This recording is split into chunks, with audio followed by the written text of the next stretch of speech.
What's up, everyone? Welcome to this week's episode of the Dense Pixels podcast. I'm your host, Brad, joined by my co-host, Micah. Hey. And Terrence. What's up?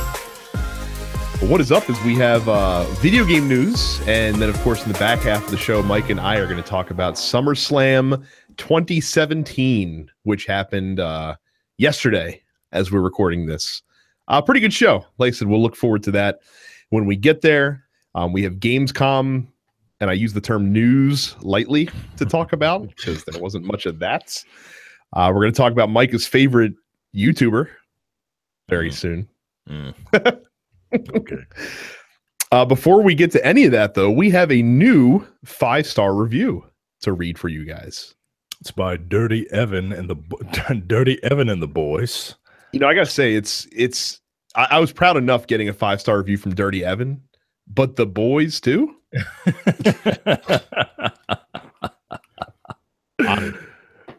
This is the best video game podcast I have ever listened to.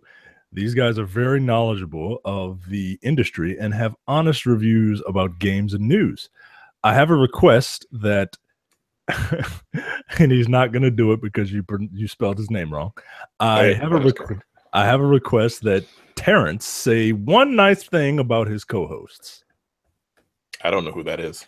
Well, I have a request for Terrence to say one nice thing about us. Matter of fact, say one nice thing about everybody who's ever podcasted under our brand.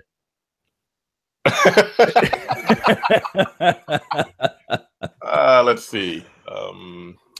It's actually a longer list than you think it is, Micah. Yeah. There's quite a long list of people. Let's see. Starting. Jesus Christ, this is tough. God dang. A nice thing. Yep. Well, I wouldn't be here if it weren't for you, honestly. So that's a nice thing. Right? Thank you. You people wouldn't be able to hear me without Micah. So thank you for that. All right. You know what? That's as best I'm going to get. I'll take it. I want to be like you when I grow up.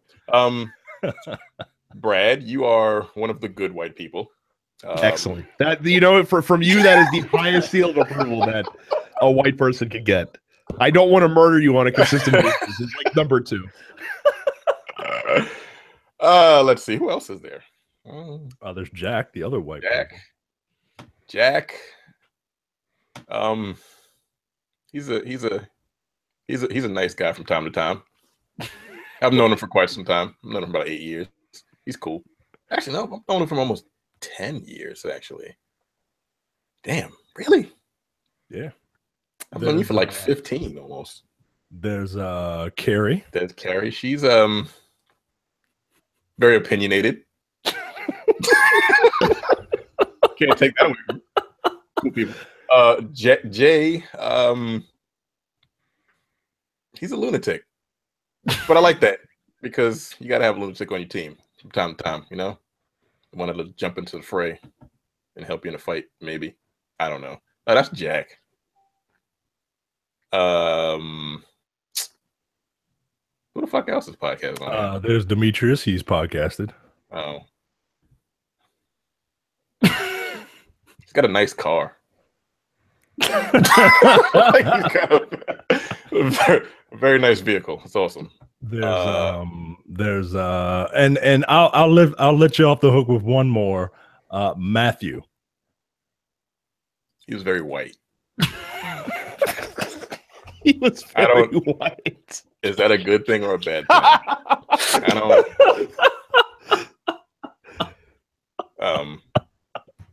Yeah. All right. You know what? I'll take it. It's better than I thought it would be. Thank you for that 5-star review, Dirty Evan and the boys.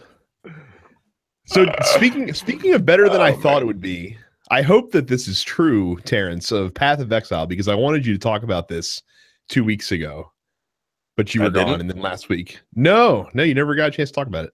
I don't like it. Next. Oh, well, that sucks. Yeah, I don't like it at all. It's too stiff and boring, and it's a PC game, and it doesn't translate well to the Xbox at all, and I don't like it.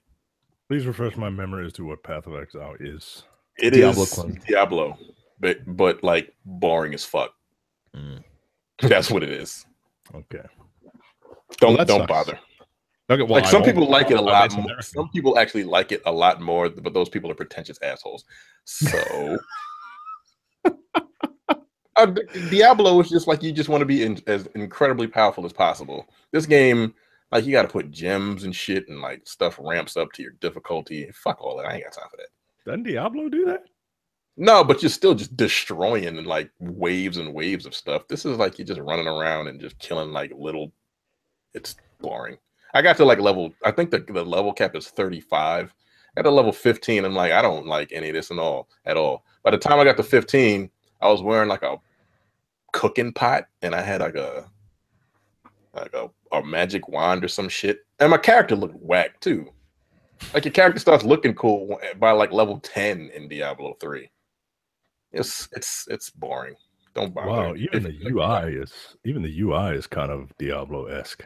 It's Diablo 2-esque. Too fucking much. There's way too much going on.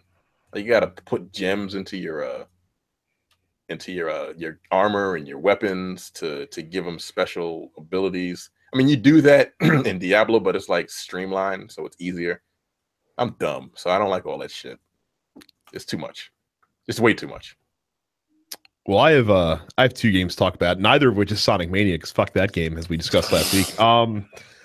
The first one is the new game from Housemarque. This is Matterfall. This is their side-scrolling twin-stick shooter that plays more like a action platform game. So think basically like Shadow Complex meets a twin-stick shooter. That's what Matterfall is. I haven't gotten a chance to play too much of that, but I've enjoyed what I've played.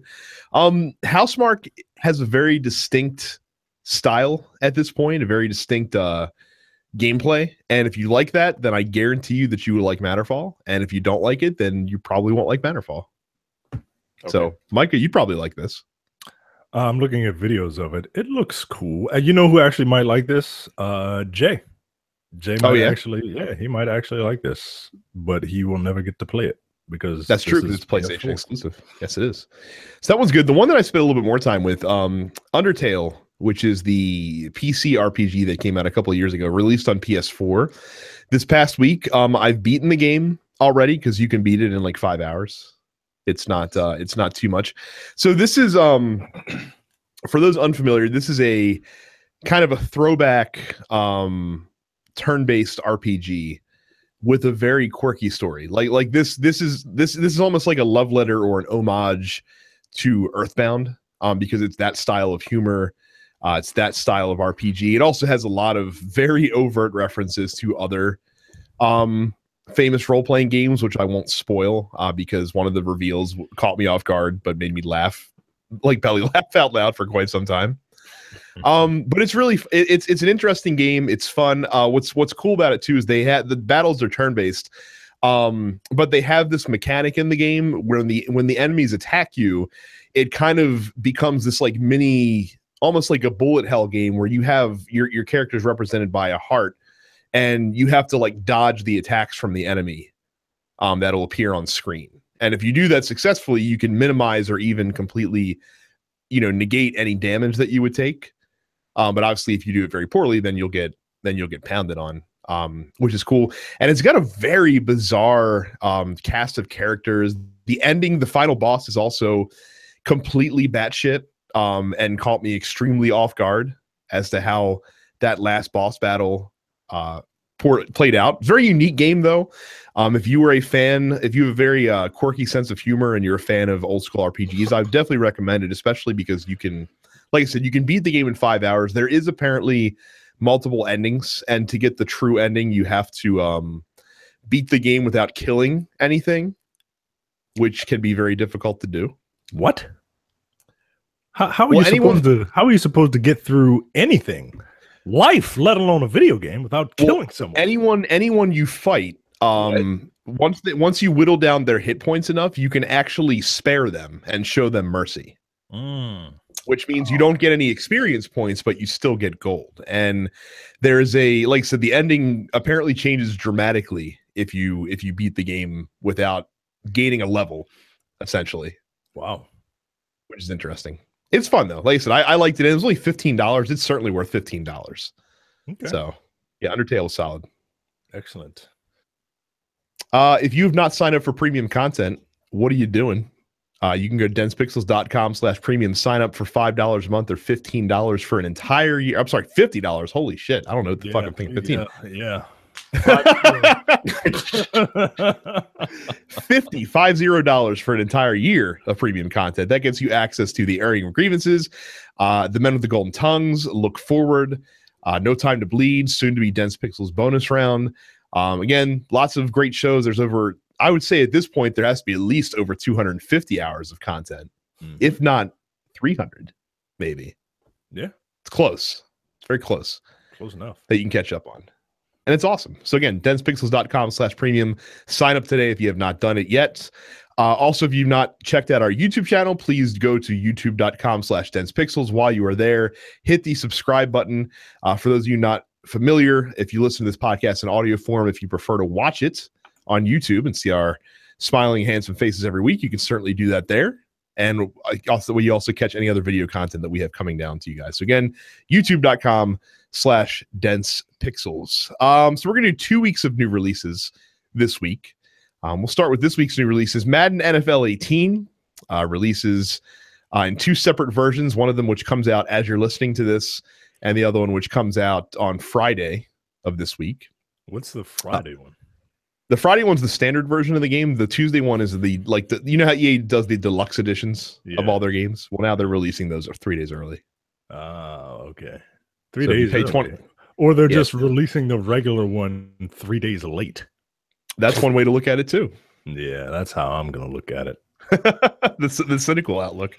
Uncharted: The Lost Legacy also releases on PS4. This is the Uncharted 4 DLC that turned into its own game. Apparently, it's very good. Excellent. I can't wait to play it. Black chick. Yep. Yeah, the black chick voiced by the white chick. I don't like that at all. I mean, look, I don't like it either, but baby steps, right? I mean, you know, we gotta get what we can get. For you open wheel racing fans, F1 2017 releases this week as well. Next week, there is Mario and Rabbids Kingdom Battle, the bizarre XCOM style turn-based RPG that's coming out for the Switch. Okay, which one are you buying it? Oh, neither. I don't think. We'll see. Nah, nope, nah. I haven't. Wow. When was the last time we talked about Mario Kart? It's been a couple months. When was the last time I talked about Mario Kart? It's been a couple months. That's the last time I played the Switch. Interesting. Yeah. Okay. Yep. For you, that's what it is, right? Like for you with the Switch, when a game comes out that you want, you're gonna binge it and then I'm gonna binge it, put it down for a little while. And then I'm gonna do this to the other Nintendo product. I'm just gonna drop it. Because you'll be back when Mario Odyssey comes out. I'll be back when Mario Odyssey comes out. Which is fine. Absolver, the fighting game where apparently you learn new moves as you play, comes out on PS4 and PC. This looks terrible to me.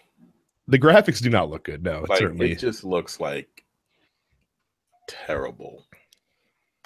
I have nah. Now, one of 2 games Michael will be buying next week is Yakuza Kiwami, the remake of Yakuza 0 or Yakuza 1 rather. I already bought it. Yep. And it is waiting to be downloaded. So it'll be waiting for me when I get back. Life is Strange Before the Storm, episode 1 releases as well. This is the Life is Strange prequel. Already bought that. That'll be waiting on my Xbox when I get back. So and then Resident Evil Revelations, the originally 3DS game, then became PS3 360 game, now a PS4 and Xbox One release for some reason. What are they doing? I mean, getting money, getting paid. Are we going to talk about Capcom later on with that? Capcom? No, I don't think. You can talk about it now. Then there's no story that I have. So, Terrence, what were your thoughts on the latest trailer of MVCI? Oh, no. Nah, yo, it doesn't help anything. Like I've been watching Max. He's been coming up with he's got a shit ton of gameplay footage of the game, and with the latest build. I don't give a fuck about the story because it looks ridiculous. It looks really stupid. Yeah, it looks terrible. Like, I mean, like, even for fighting game, like, stories, like we all want, like, well, I want single player content, but I don't need a story. And this story looks fucking dumb. It looks, and all these characters look ugly. Like, I'll get used to it, right? But like the first couple of Marvel versus Capcom games, like, they were sprites and they were animated very well, and they had like charm to them. And then Marvel vs. Capcom 3, like that whole comic book art style kind of blew it out of the water, right? Yeah, like it works. It looks amazing. I was playing it yesterday. It looked great, man. And now this like hyper realism, they look like clay models come to life. They look like first year Pixar job application animations. You know what I mean? Like, like they just look odd, man. But I'll get used to it, I guess. It's not doing anything for me. I still haven't reserved it. Like, I'm telling you, man, I might not buy this shit. I'm serious. Like, I mean, you don't have to buy it. I know I don't have to buy it, but like, don't hold a gun to your head, Micah. It's Marvel versus Capcom. Like, I like that series, but and the mechanics. Like I said, he's showing a lot of gameplay footage, and like the mechanics are really cool. And you can the mechanics work, shit, man. But the game just looks bland as fuck. It's butt ugly. Yeah. Like, it has no charm, no personality. No soul. It's just sterile. Right. Like the PlayStation 4's fucking UI. What? You know it's coming. No, man. I don't know. Like, I haven't decided whether I'm going to pick it up yet. Unless someone wants to buy it for me. Well, there you go. I'm Terrence is back to panhandling. Yep. You want to buy it for me? I'll play it. No one has ever played Marvel vs. Capcom 3. Ultimate Marvel vs. Capcom 3. Anyway. Digital highlights. For some, I figured some fans of our show might be curious to know that for some reason, they are releasing all of the Naruto Ultimate Ninja Storm games on PS4 this week. Really? Yeah. Wow. Did you know Naruto has a son named Baruto? I did actually know that, which is only because they titled one of the expansions for the most recent Naruto game. And I literally looked at that and I said Baruto. I was like, what the fuck is that? And they're like, that's his son. I'm like, that can't be real. You can't be serious. I find it hilarious that this anime character is having more sex than the fans of the anime.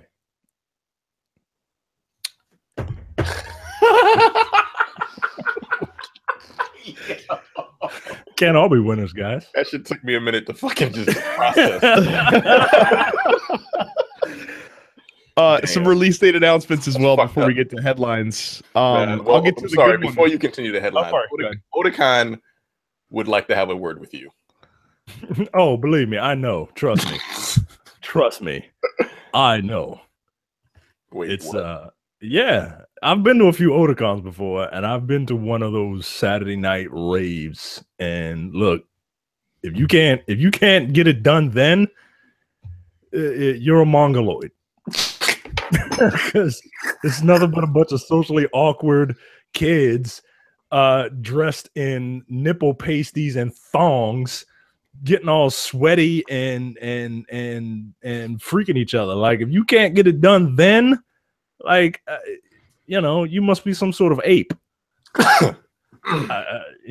Anyway, we don't want to have too many tangents because this is going to be a long show. I apologize. It is. That's okay. I couldn't be here for the second half. I forgot. I'll get the fun news out of the way. Actually, all three of these release date announcements are kind of somewhat embarrassing to Microsoft. So the first one, We Happy Few is coming to PS4 and PC on April 13th. This is the survival game with the Bioshock-ish aesthetic that has been propped up as a Microsoft exclusive for quite some time. Apparently no longer. It's coming out next spring for other consoles. Crackdown 3, to the surprise of only those not paying attention, was delayed into spring of 2018. Yo, I want to play Crackdown 3, but when I saw this, I just burst out laughing. Like, at this point, I don't give a fuck if it comes out or not. How can you do anything but laugh? I mean, like I said, they didn't show any gameplay at E3, so anyone that was like saw this news was like, I can't believe it. Really? Can't you? Like I said, I've gotten to the point where I just don't give a fuck anymore. Like, it can come out, it can't. It doesn't have to. I don't give a fuck. I mean, look, like, can we be honest, right?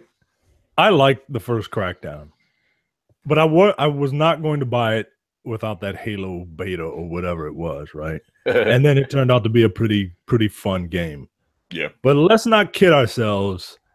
Like, that game is not like the second coming of open world, action games. Like, it's a game that people with OCD play because they got to get all those stupid orbs. And that's it. Right? Like, let's not pretend that Crackdown is some like juggernaut franchise. Let's also not forget that Crackdown 2 released literally 7 years ago. Jesus damn Christ. I mean, that game for I would argue the vast majority of gamers out there is out of sight, out of mind. Yeah, man. Or Crackdown 3 or Crackdown 2? No, I'd say Crackdown, like the Crackdown series. Like how many people who are what you consider like core gamers, so their main audience, has even played a Crackdown game? I mean, it's not like Crackdown 2 set the world on fire for sales either. You know what I mean? Yeah, because Crackdown 2 wasn't even that good. Right. So like you are basically there's a lot of your audience who you're telling, hey, this game's gonna be awesome. Trust us. And look, it's got a 3 at the end of it, so you know it has to be good because we made 2 other ones. That's literally what they're selling it on right now. And then like the fact that Terry Crews is in the marketing, that's about it. Apparently he's in the game, but like I don't care. His voice, okay, whatever. No, his likeness is actually in the game. Oh, okay. He's in it. So, I don't know as what, but he's in it somehow. He's probably the new black agent. Like they had agents of every race, creed, and gender, and now it's probably just like, hey, now the black one is a famous guy, I guess. Lastly, and the reason I saved this for last is because when I found out that this is happening, I was just tickled to death that I found out that this was a thing, because I couldn't believe it. I couldn't believe that this is a thing that's actually happening. And what I'm talking about is coming out next week, August 29th, exclusively on the Xbox One and Windows 10 PC, is 3 words that I never thought would be put together in the same sentence. And that is ReCore Definitive Edition. Yo. I don't think ReCore had any DLC. I played the game. I have it. I don't remember there being any DLC for ReCore, unless there was like DLC parts for your character, for your little pets. How the fuck is this? How is there a definitive edition of something that didn't have any extra content to it? I don't know. The best part is if you own ReCore, then you're getting all this content for free anyway. Well, thank you. So I guess this is for to get I don't know, the 24 people that were like, man, that ReCore looks interesting, but I need something just to get me pushed over the fence. And then they're like, well, definitive edition. Here's all the DLC. Well, that'll do it. Here's the thing. I didn't hate the game. It's just it takes like 5 minutes to load. Load times are trash. It's like an old school game. It's just an old school like open world shooter. It doesn't do anything terribly good. It doesn't do anything terribly bad. There's no DLC for it. And I guess so the definitive edition is going to have all the DLC that it was supposed to come out with. Is it going to guess? No clue. It comes with no HDR, clue. I can't care enough to find out. And a new core bot. So you're gonna have HDR support for it. Oh, and a tank. A new bot and some new adventures. That's fine. Whatever.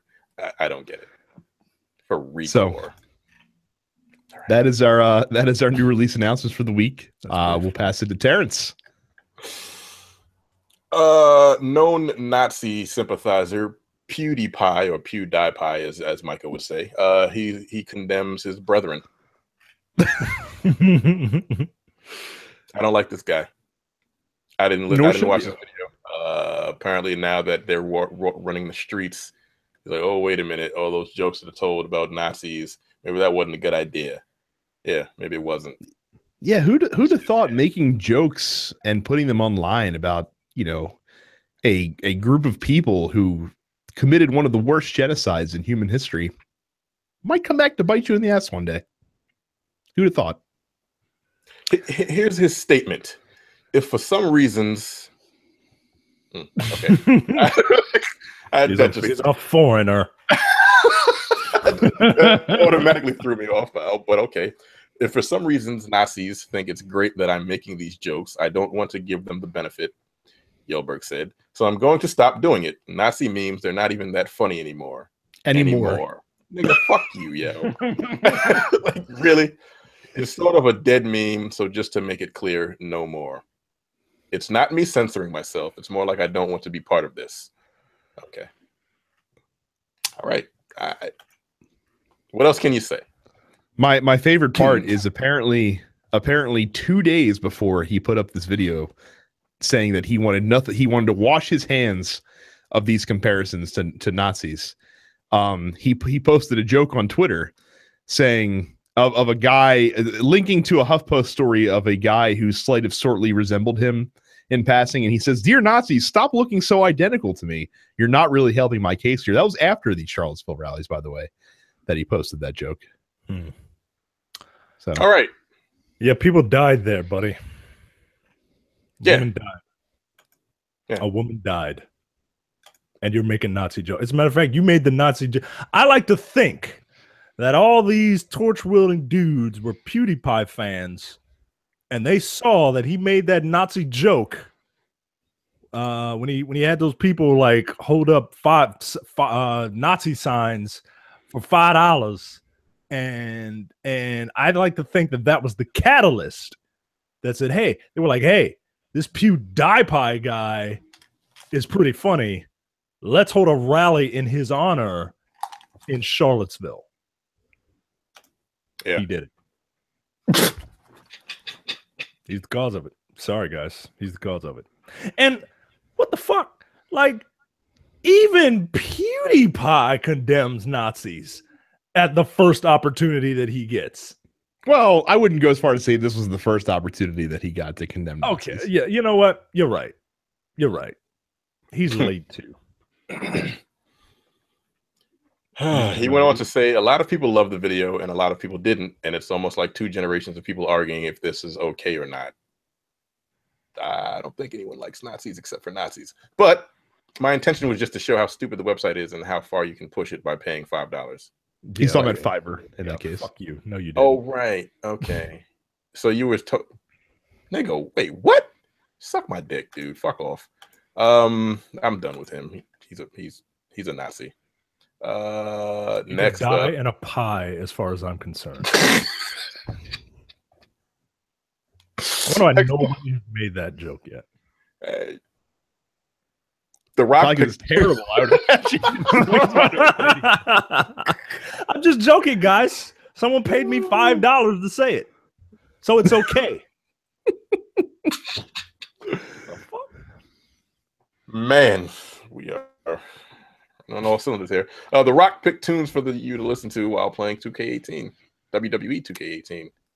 Whatever. This is a very, like, if you had, first of all, it's a weird soundtrack for a WWE game, and it's a very eclectic mix. The last time you played a 2K? When was the last time you played a 2K game? Oh shit! Yeah, so they have a bunch of just random shit on their albums, on their soundtrack. So it's not too out of the ordinary. But see, I would assume they would have had the same kind of soundtrack that like a Madden would have had. Yeah, I'm looking at this. I don't like 90% of this shit. And this is very much like on The Rock's brand, right? Because nobody really knows what The Rock is. Like, white people want to think that he's just like a really tan white guy. And then black people who don't know any better want to claim him, but deep down in their soul, like they know that he doesn't he's black. And then Samoans who should claim him, they claim him, right? But I don't know any Samoan artists. The only music that I know Samoans listen to are the music that they come out on their entrance ramp to. And the two Samoans that I saw last night, they came out to some black ash day one ish type shit, right? So I don't see like a bunch of hardcore rap on here. And this is very much a part of the Rock's brand, right? Like, yeah, you got some black music, but like you got Eazy-E and Kanye West, and like it's new Kanye West, not old Kanye West. And what the hell is? I don't even know what Black Skinhead is. What song is that? It's the you remember all the marketing for what's that Leonardo DiCaprio movie with Margot Robbie and Jonah Hill? Wolf of Wall Street? Yeah. Remember the marketing for that? Boom, boom, boom, boom, boom, boom. Oh, boom, boom, boom, boom, yeah, boom, that fits with the 2K soundtrack. Yeah. Yeah. What the fuck? Whatever. And Bruno Mars, another ambiguous dude, and Runaway Baby. I don't even know what song that is. Yeah. New song. It's not a new fucking album. I don't know. It's a weird list, but it's a list that I think The Rock would have picked out. Yeah, Down it feels like it's on his brand. I don't know what that Down the Sickness is straight out of Attitude Era WWE. Yeah, that one came from. Yeah, You Never Met a White Boy Quite Like Me. I know that song. That's Kid Rock. I do not know that song at all. I've heard that song. Tech Nine featuring Chris Calico and Serge Tankian. That's an interesting. I'm old, guys. Group straight out the gate. I don't know what that is. So yeah, he's doing the music.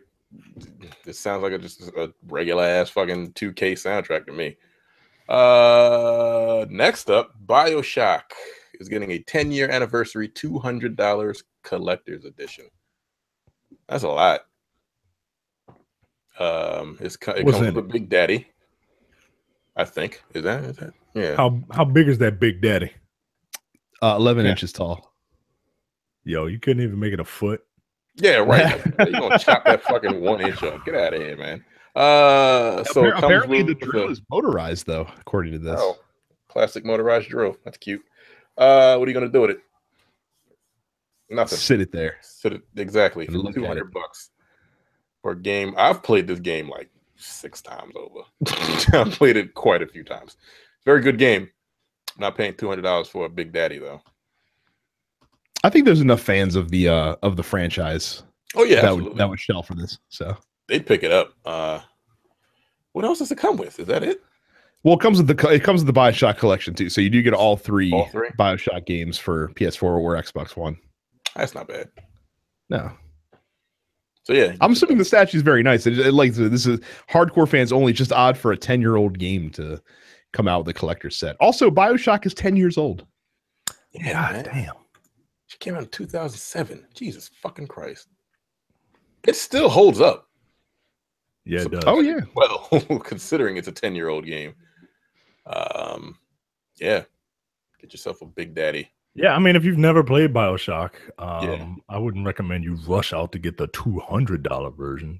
I mean, you can get the collection for like $30 pretty much usually nowadays. Yeah, and honestly, I mean, if I'm being real honest, all you got to really do is play the first one. You're right. Like, if you want to play another one, play Infinite after that. But yeah, I was gonna say, if you're only gonna play one, then yeah, just play the first one. But if you're gonna play two, skip Bioshock 2. Yep. Yeah. And last up, what is this? What are we talking about here? NFL and EA coordinate to overhaul Madden 18 Club Championships. I don't even know what that is. What is Club Championship? Well, they used to it used to be that they would have like their Madden 18 competitive season. Apparently what they're doing now is they are partnering with the NFL, and there's going to be a competition to select the best players, but you're going to have one representing each team in the game. And then those 32 people will face off in the Madden Championships, which happens Super Bowl week. So what if you get a terrible fucking team? Well, no, you actually declare which team you wanna go out for, and you have to compete with other people who declare for that team, and they'll select the best person for each team, basically. So like if you're like a Cowboys fan, you're probably going to have a lot more competition, because I would imagine a lot of more people are going to go out for the Cowboys. But if you're like a Jacksonville Jaguars fan, it might be easier sledding with them. Yeah, it'll be you and your brother. Yeah, man. Like, what the fuck? But I also guess you're picking the team that you know the best, like whose playbook you know the best, and whose personnel you know the best. So. Goddamn players are trash. Look, Madden is not real football at all. Like, have you ever seen those Madden championships? They just be cheating shit. Whatever. Like, a bad team is not going to win. Like, it's going to be one of the top teams. They're going to be fucking throwing over the top fucking Hail Marys all game. No. Yeah, playing the shit like Blitz. Yeah. Like, all right. Okay, Cowboys fan from Lanham, Maryland. All right. We get it.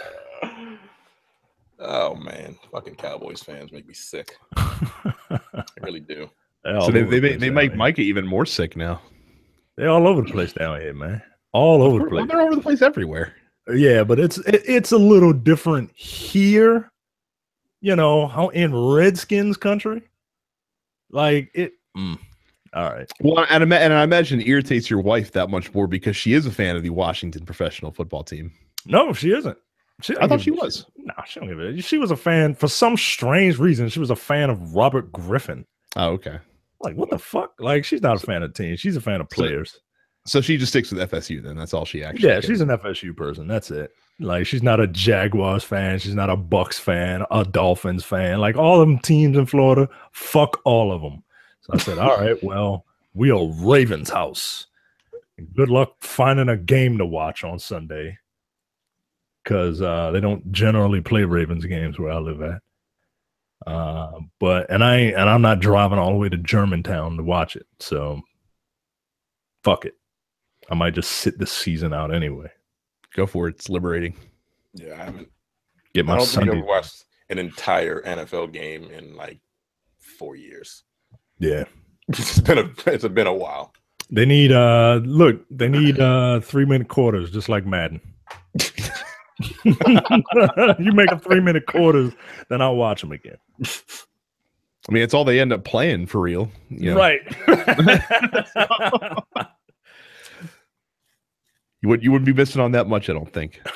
So, well, I'll tell you what. If you are inclined to go out and pick up your copy of Madden 18 and you order it from Amazon, make sure you go to densepixels.com/Amazon to order any items big or small, because when you do, you're going to pay the same low Amazon prices, but you give your friends over at Dense Pixels a very small but still significant percentage of the sale, which helps us pay for things like hosting and equipment and other things we use to keep the show going.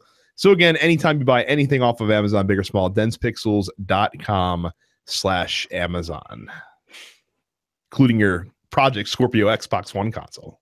Yes, Microsoft will be releasing a limited edition Project Scorpio branded version of the Xbox One X on November 7th, because something's got to happen on N7 Day, right? You're skipping ahead. Can we save the collective outrage till that part of the show? All right. The company the system will come with the controller, which will have Project Scorpio blazoned on the front of it, and I think the actual console will look a little different. It does. You're making this sound far more impressive than it actually is. It literally is just an Xbox One X that says Project Scorpio on the controller. Yeah, if you bought an Xbox One day one, and it says, you know, the controller says day one edition on it, it's the same thing. So if you are a collector and you want to get in on the ground floor, you want to have your authentic Xbox One X Project Scorpio Day One Edition. Sounds like a Japanese title for it. Yeah, there you go. You can pay what, $500? Mm-hmm. Yeah, $500. What's the trade in on an Xbox 3 or Xbox One? Like $100. Oh, well, damn. Mm. Womp womp. There's speaking of the Xbox One, the Xbox One S is getting a Middle-earth Shadow of War bundle. You can get it in either 500 gig or 1 terabyte hard drive. Just go for the bigger hard drive. I didn't put it on. I didn't link the story. They're also coming out with a Minecraft bundle that actually has the system in like a Minecraft wrap, basically. Oh, really? Which is god awful. I can only imagine that those pixelated graphics that I hate so much are invading real life tangible things. This madness needs to stop. Does this come in black? Probably not. I fucking hate white consoles. Very good. Lethal Weapon 2 pull right there. Walmart had a black one as like a special edition for a little bit. How ironic. All right. It'll come with the game, wireless controller, 1 month of Xbox Game Pass, which gives you access to a bunch of backwards compatible games, and a 2-week Xbox Live Gold trial. The 1 terabyte bundle will be $349. The 500 gig bundle will be $280. There you go. If you haven't picked up an Xbox One and don't want to dish out the money for an Xbox One S or X, I know. Yes, thank you. Yes, it's really fucking dumb. Is so fucking stupid, man. This is so goddamn dumb. Like, we can't shit on the Wii for doing this shit and not shit on Microsoft for doing the same shit. Like, it's so stupid, I sent you both a picture of the Minecraft bundle, by the way. God damn it. Feast your eyes. Oh my God. It looks god awful. Let's take a look here. It does not. No, I don't like that at all. I can't. I got to turn the phone around because I can't have it staring at me. Yeah, like, just call it something. Just. Oh, fuck. I don't know. This shit is annoying though. Xbox One, Xbox One S, Xbox One X. No, nah, man, no. They need to take this shit and burn it. This is fucking ugly. Like, it is awful. Y'all gotta look at this thing. Like, this is offensive to my senses, all of them. It's pretty bad, man. What the fuck? It's pretty bad. Who's gonna buy that? And it literally goes with nothing. Like, if that somehow fits the decor of your house, you must be roommates with Swamp Thing. Because that's what that shit looks like to me. You need to hire an interior designer and like get rid of everything in your household. Woo! Goodness gracious. Next up, more than 100 titles are confirmed to support Microsoft's next Xbox One X. Microsoft announced at Gamescom. The list of titles, 118 of them as of yesterday's recording, yesterday, as we are recording, include upcoming Xbox One games like BioWare's Anthem and Machine Games' Wolfenstein 2, The New Colossus, as well as already released games such as Gears of War 4, Halo 5, Quantum Break, and Killer Instinct. I have to make some fun because they have the fullest of 118 games. We're not going to read them all, of course, but there are a few now. I get that Microsoft wants to be able to say, "Hey, look how many games are supporting it," and have support in 4K and HDR for as many games as possible. And I applaud them for that. Okay, I'm gonna preface it by saying I applaud them for wanting to make as many games compatible as possible. However, do we need 4K upgrades for games like Chess Ultra and Disneyland Adventures? What else do we got here? I'm scrolling the list. Pixar Rush for the Xbox One. Don't think we need that. Roblox for those who like Minecraft with their Legos. Roblox gets 4K. Thank God. What the fuck is Zoo Tycoon? What's the Death of the Outsider? Is that the second designer? Look at this 4K chess piece. It's so wow. It's like I can touch it. Wow. It's so realistic. Subscribe to our YouTube channel to see what I just did there. I made a funny. Killer Instinct 1 and 2. Oh no, Killing Floor 2. Wait, Killing Floor 2 was on Xbox? Mm-hmm. Since when? Since for a while? Or maybe it's coming? I don't know. Killing Floor is not on Xbox. Apparently it's gonna be. Yeah, maybe it's coming. Some of these games, like Crackdown 3, like they're on here, but they're not out yet. And some of them are game previews. Like, what the fuck is Brawl Out? That just looks like a fucking.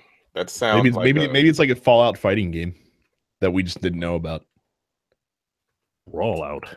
Oh, Brawl out with your shawl out. It's a party fighting game. There's and you both will be pleased to know there's not one farming game that is getting the 4K upgrade, but two farming games getting the 4K upgrade. Of course, you'd expect Farming Simulator 17 to get the upgrade, and it is, but also Real Farm Simulator 2017 is also getting the 4K upgrade. What is the difference between the two? No fucking clue. Oh, this is basically Mario, whatever the hell the name of that game is called, the fighting game that they have. What the fuck is that game? Oh, what, Brawl? Oh, it's like a Smash Brothers style game. That's what it is. Okay. So, like I said, I applaud them for making as many compatible as possible. There's just a few that I think they would have been better served, not doing it because no one cares at all. Next up, Universal and Frontier Developments revealed Jurassic World Evolution, a dinosaur theme park simulation for PlayStation 4, Windows PC, and Xbox One XSF39000. Jurassic World Evolution is expected to arrive sometime during the summer of 2018. It will task players with creating and managing their own Jurassic World theme park. Why would I want to create and manage something that will inevitably be a disaster? Like, that's the fun, right? To watch Jurassic World fall into dismay and eat a bunch of people who probably didn't deserve the gruesome deaths that they got. Isn't that any city building game though, or any like theme park? Which is why I never got into those things, because I would get so fucking mad if I spent all this time meticulously creating my city or my roller coaster or whatever just to have some act of God come and destroy everything. I feel like this would have been a great idea if they'd made it 15 years ago. Yeah, I could see that. Well, you don't think because they're getting a sequel, the movie's getting a sequel, you don't think it will ride on the zeitgeist by next year? Oh, was a sequel coming out next year? Probably. No, you might be right. They might be planning it. This might be actually timed pretty damn well.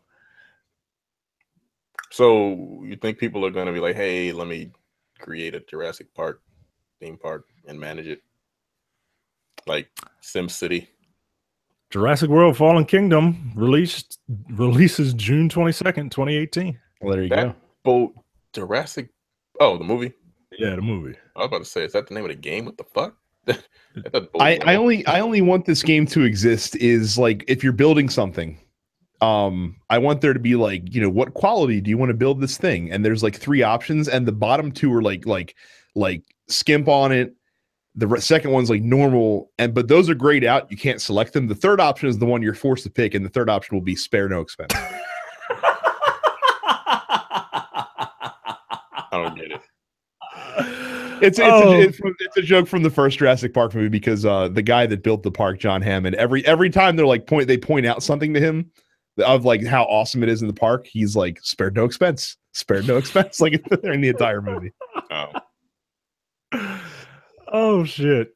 Micah picked up what I was putting down, and it was fucking funny. I want Dr. Ian Malcolm to be in this game. If he's not in it, I won't even entertain the thought of doing another story on it. Jeff Goldblum, that's fair. Needs to be in everything.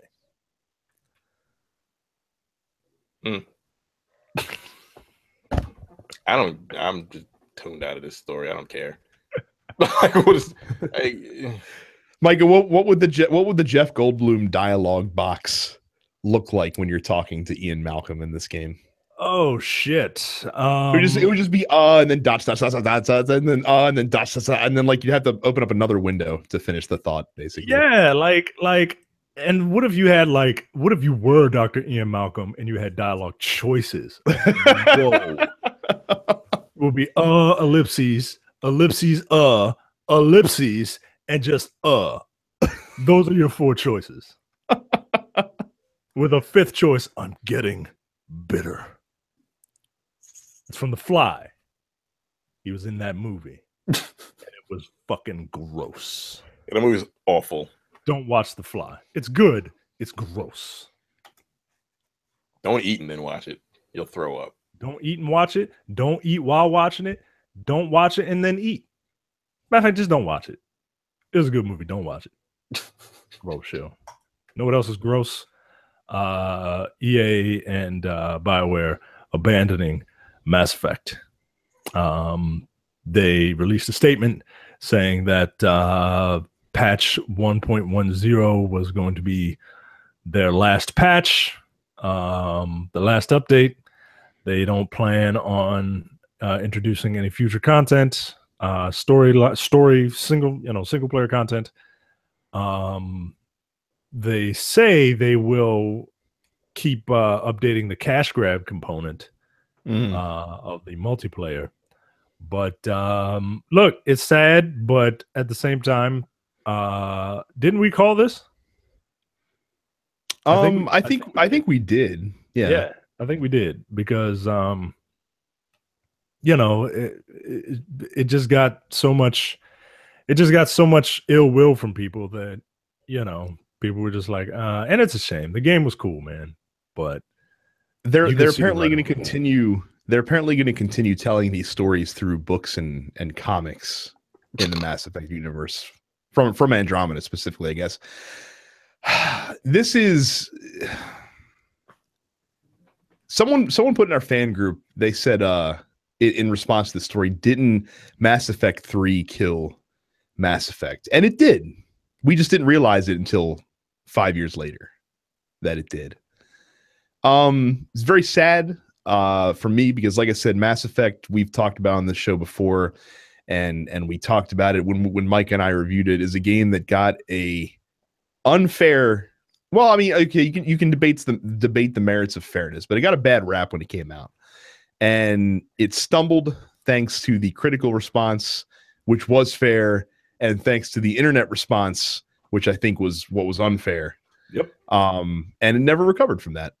And that is unfortunate that EA and BioWare, and I'm pretty sure it's probably more EA than BioWare, made the decision to bail sooner. And to be clear, I don't blame EA for this. Like, EA's doing with the fiscally responsible move, right? Like, they know how much the game sold. I'm sure they're not going to really release that information because it's probably embarrassing compared to previous Mass Effect games, and they can see that, you know, even if they did put out single player DLC, there's not going to be a huge response probably from that. But it sucks because I enjoyed a lot of the new characters. I enjoyed some of the places you went to in Andromeda. My question to you guys, and you guys can if you have any other thoughts to elaborate on before you answer it, what does this mean for the future of the franchise as a whole? I think the franchise will stay dormant for a good long while. As a matter of fact, and I mean, it might just be done. As a matter of fact, yeah, I think it's done. I don't think you'll get another Mass Effect. If you do, it will be 5 to 10 years before you get another one. And because BioWare doesn't really kind of come back to the stuff that they let go, right? Like Jade Empire was really great, and everyone wants one. You ain't gonna get one.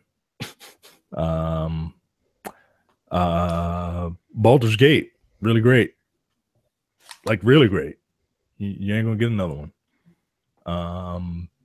Plus, think there'll be another Old Republic game or a KOTOR game. I don't by BioWare. I don't know. I don't think so. Not if I was a betting man, I would say no. Just because the Star Wars license, you can do so much with it, and you can do so much with it in so many different ways that they're gonna make Star Wars games that they feel will appeal to, you know, a mass audience, shooters, and then maybe take a risk on it. But I don't hear anybody talking about the Old Republic MMO, and that MMO was pretty good. You know, it wasn't the best, but I keep up with it from time to time. Like they used to send me emails about it, now they don't. So I guess it's like on its last leg too. So yeah, I think Mass Effect is done, and it sucks, man, because I like that world. Like that was my Star Trek, you know, and now it's done. And this multiplayer shit. Like, did you play the multiplayer at all? I dabbled. It didn't hold my attention. That's not its fault, honestly, because I moved on to another game once I was done playing the single player. So I did play a good amount of the multiplayer, and it felt soulless. Like it, and I don't know if it's just because, you know, you're playing with, you know, characters that you don't necessarily kind of, I don't know, but it felt soulless. Like the multiplayer that was released with Mass Effect 3, you were fighting Reapers and shit like that, and you developed like a hate for them. And, you know, now you're just fighting these Kel. That's what they were, right? Ket. And I don't know. It just feels soulless. The arenas don't feel right. It was a shell of its former self. So, Terrence, you are part of the problem because you did not buy and play Mass Effect Andromeda. Your thoughts on this news? I played the other three. I mean, I enjoyed them. Like, it really doesn't matter to me whether it comes back or not. You said they were going to be doing comic books and shit. And, yeah, they're gonna. I mean, they've always done comics and books. Apparently, they'll be, because like one of they left a lot of threads open from Andromeda. Like there was like one of the arcs that had all the Quarians on it. You never found the status of that. Instead, they ended with like, oh, we found like a beacon or something like that to you know. And it was I presume they were saving that for DLC. Now they're going to tell that story. Aside from there, they left the thread open as to who the mysterious benefactor for the Andromeda Initiative was. That's probably going to be resolved in books or comic books. I mean, so basically, they like what Halo does with all the back lore and shit like that with their books and shit. Look, I didn't buy Andromeda. Like, maybe if it's like $5, I'll pick it up. But I don't. Again, I like the series, but I wasn't too hyped for this one. And then once it came out, I'm like, oh, this didn't turn out as well as they had hoped it to turn out. So Whether it comes back or not, I'm just indifferent. If it comes back and it comes back with a bang, fine, great for you, because you two guys are big fans. But if it doesn't, I guess that sucks. But either way, it doesn't really matter to me. This just makes me want to did though, because like really, like people love that series, and then you put your B team on it. That's kind of foul. It's fucked up. But I don't even like this leads into a rant that we've had on the show before, and I'll have it again because it's still valid when you're talking about this. Why does everything have to be a 9 or a 10? I mean, well, it doesn't, but like with this particular series, you want that shit to be a 9 or a 10, right? And if it's not that, like you got a pedigree you have to uphold. And I think this had to be a 9 or a 10 because of the bad taste that Mass Effect 3 left in people's mouths. Which is no fault of the game, in my opinion. I think the game ended fine. Like, what did you people really expect? Like, did you really expect like every single thing that you did? Like, they're trying to tell a story, guys, with a beginning, middle, and an end. Like, if you pick up a choose your own adventure book, you're gonna get one of the endings that the author wrote for it. Yeah. So I don't know, but whatever. But I think this one needed to kind of hit it out of the park because people were already hating on it. You know what I mean? But even no, after I guess that much time, that's the one thing I like. You keep saying that, but I feel like enough time had passed. I think you underestimate the bitterness and the ability to hold a grudge that internet dwellers you know have. what? You're right. I might be, because I haven't bought anything from eBay because I bought a fucking terrible game from it. Right. That shit doesn't make sense. He's the king of petty grudges. Like, I can't understand why people would still be mad about that shit. Maybe you're right. Whatever. And that was like fucking 14 years ago. When did Devil May Cry 2 come out? Like in 2000? Ages ago. 2004 or some shit like that? It was like 13 years ago, and I still literally have not purchased a single product from that goddamn website since then. That's ridiculous. It is ridiculous, and I realize it's ridiculous. So you know what? You're right. But I don't know. But for them to put their B team on it, like, wouldn't you want to come back with like a bang? Not when you're developing, not when apparently you're developing Anthem, which is going to be, I'm presuming, a cash cow for them. But I hope so. Yeah, I mean, I can tell you that I'm soured on it a little bit because of this news. A little jaded. What, Anthem? Mm-hmm. Or yeah, because you know what Anthem looks like? Fucking Mass Effect in the Titanfall universe. You're right. So oh, hey, what do they have in Anthem? Jetpacks. What? Really? They have jetpacks in it? I wonder what else had oh yeah, Mass Effect Andromeda. But Anthem looks so like I said, cool. Not much more to say. But yes, internet, I blame you. I blame you for this news, and I'll never forget it. That's it for the video game portion of our show. Just a couple housekeeping notes before we move on to the next part. If you're not a part of our fan group, you are missing out on some fun conversation every single day. It's densepixels.com/fans. You can join immediately, and you should. Leave us a 5-star review, just like Dirty Evan and the boys did earlier today for us, and we'll read it on the air, much like we did earlier. Facebook and Twitter, you can follow us at DensePixels. Make sure you subscribe to the podcast. You can use any podcatching service that you use, including iTunes and Google Play Music. And we are all on Twitch TV. Dense Pixels Brad is myself. Terrence is Apparition 410. Micah is Dense Black Nerd. And Carrie is Sup It's Carrie. And for those of you that are in our fan group, we did put up a post that's pinned. If you want to connect with other group members, feel free to leave your PSN, Xbox Live, Steam, 3DS, Nintendo Switch, Battle.net, whatever friend codes in there, and connect with other folks in the group.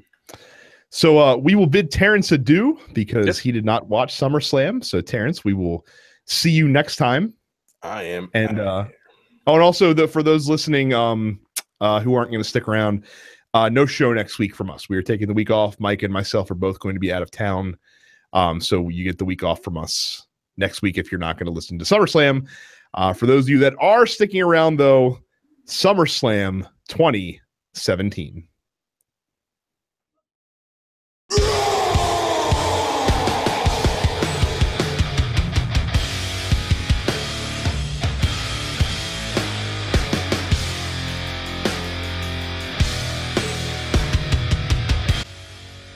All right, so for the third consecutive year, SummerSlam originated from the Barclays Center in Brooklyn, New York.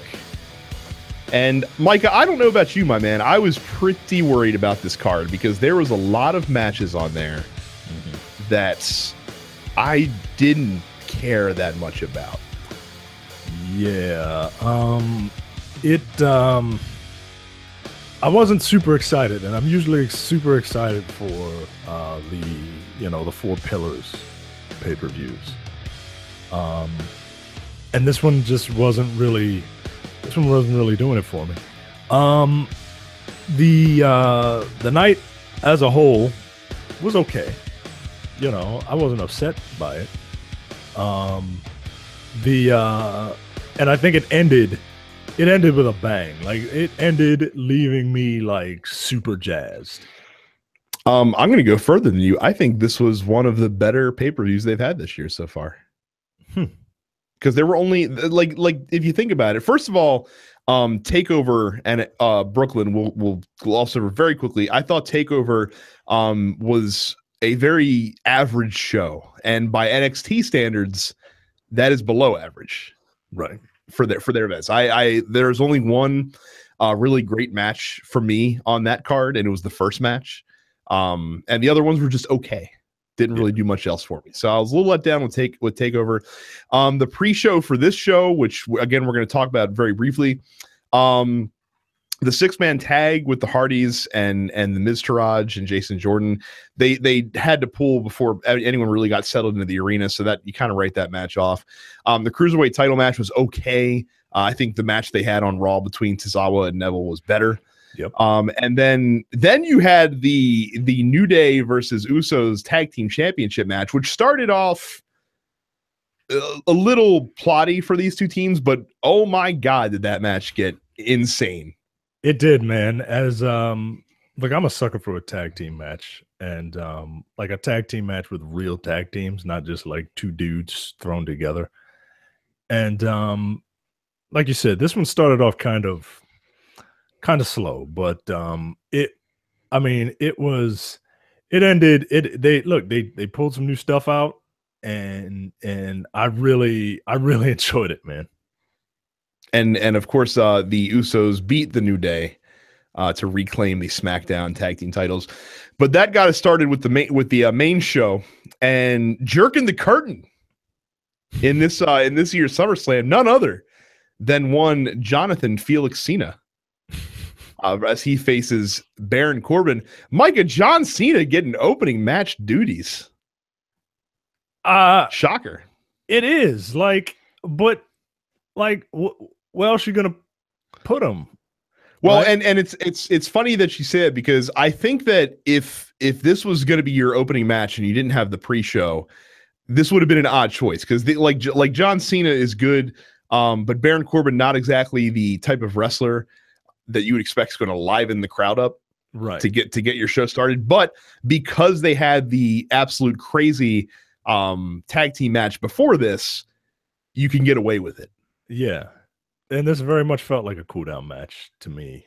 It was. Baron Corbin debuted a new entrance theme, which was better than his previous theme, but he also combined it with a new entrance, which is decidedly worse, because I kind of like the theatrics of his previous entrance, where it had like the black, descending upon the burning city behind him and followed him as he walked to the ring. Now it's just kind of blasé. Yeah. For that part. Is John Cena like on Rogaine or something? Like he just looked like he has like a whole lot more hair. Well, actually, it's funny because for some reason I thought he, like, as I was watching the match, I was like, is the light just hitting the back of his head a particular way, or is he balding? I thought he back. I thought he was balding in the back, but was compensating it for having like a bunch in the front, where it's normally like the other way around for me. Or am I bugging? I don't know. You're not the only one to notice it. So maybe that's why he went down to the commentary table at the beginning of the match and took JBL's cowboy hat, which was hilarious. and gave us some new memes that we can bust out in the future. Shout out to Johnny. Look, man, John Cena, I mean, the guy, like, love him or pretend to hate him, but that guy's entertaining, man. Like, he is this business. He is the prototypical, no pun intended, professional wrestler, right? Like, he's got that look and he's got the right attitude. He's got the, this is the new, take your vitamins, eat your Wheaties and all that shit. And he put on the two of them. Cena can make most people look pretty decent. I'm not a huge fan of Baron Corbin at all. I'm okay with Baron Corbin, the wrestler. I'm less okay with Baron Corbin, the character. Yeah, because I don't see the point of it. Like, you're like a faux Randy Orton. like I think given the circumstances that led up to this match, for those who did not know, Baron Corbin had the Money in the Bank briefcase last night or last week on SmackDown. He cost John Cena a victory over WWE champion Jinder Mahal in a non-title match. And John Cena had laid out Jinder with a super AA, so Jinder was not going anywhere.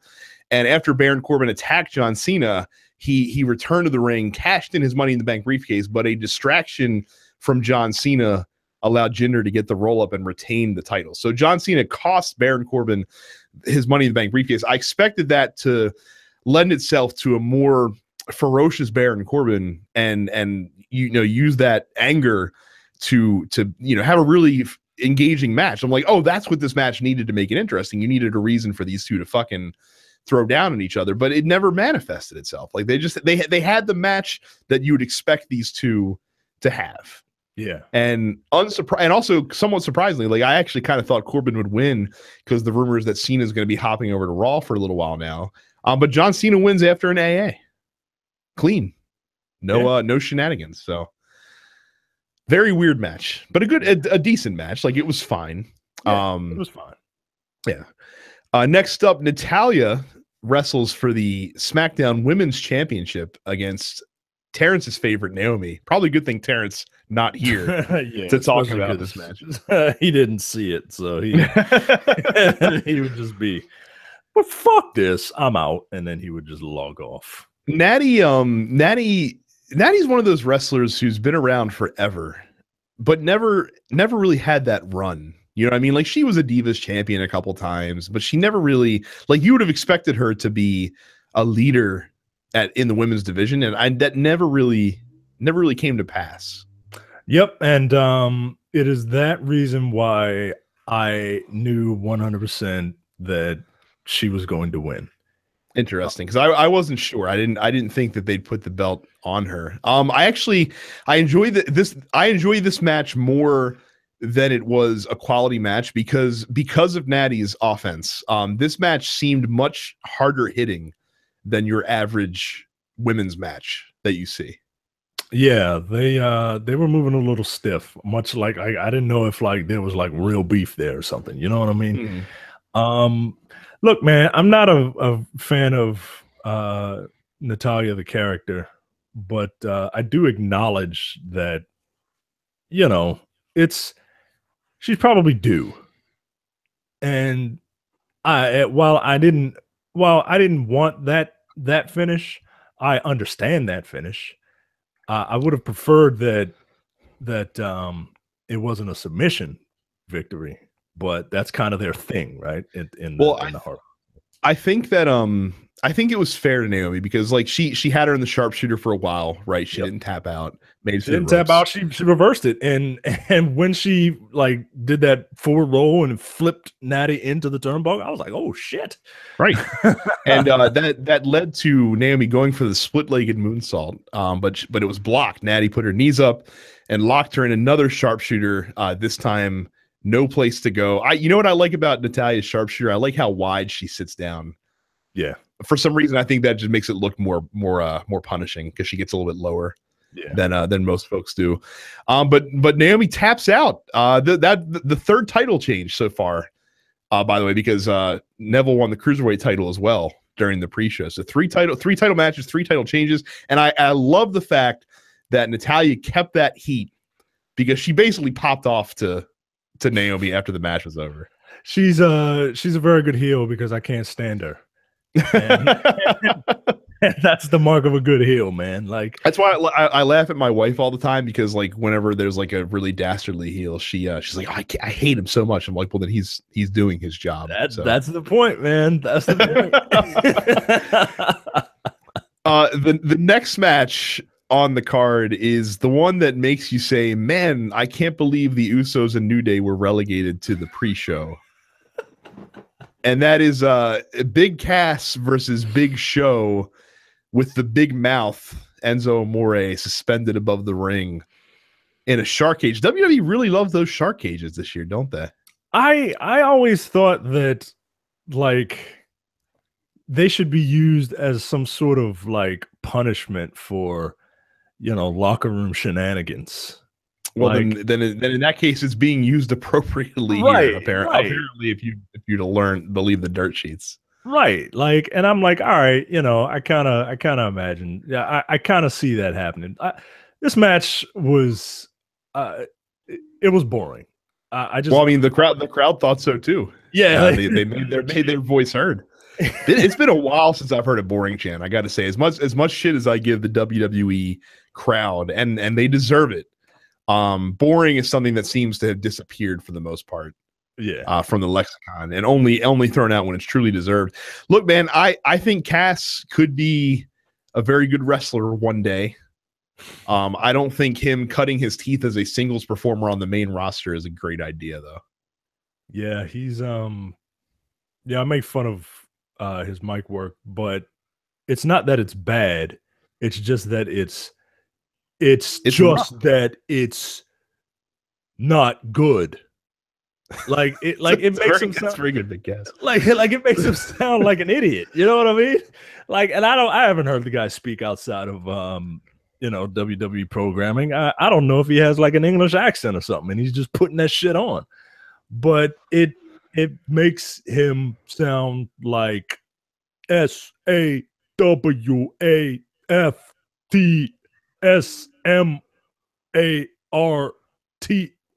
What, like I don't know. So you don't have that working with me, and you don't have. I mean, his in-ring work I think is fine. He reminds me of like a very, very green Mike Awesome. That is not the name that I was expecting you to pull out of the hat there. But like that's what I get from him. You know what I mean? Like he's a big dude. He's not as mobile. Like I feel like he can attain a Mike Awesome level. You know what's weird is even though he's a big guy, like he is more athletic than most big guys. So I don't expect him to move and to fight like the Big Show or the Undertaker or Kane or any of those guys. Like he could do some moves if he wanted to. I don't know why they're restricting him so much. I feel like he would benefit from going back down to NXT and running the scene down there for a little bit before coming back up. You know what I mean? Like I don't think him being on the main roster as a singles wrestler is gonna do very well for him. The notable part of this match, of course, is that Enzo basically stripped off down to his boxers in the shark cage and then covered himself in oil so that he could slip through the bars of the cage, only to come down to the ring and eat a boot to the face as soon as he landed on his feet, which seems correct. Yeah, I remember liking those guys when I first saw them in NXT, and then when they debuted on the main roster, I'm like, oh man, these guys are pretty cool, man.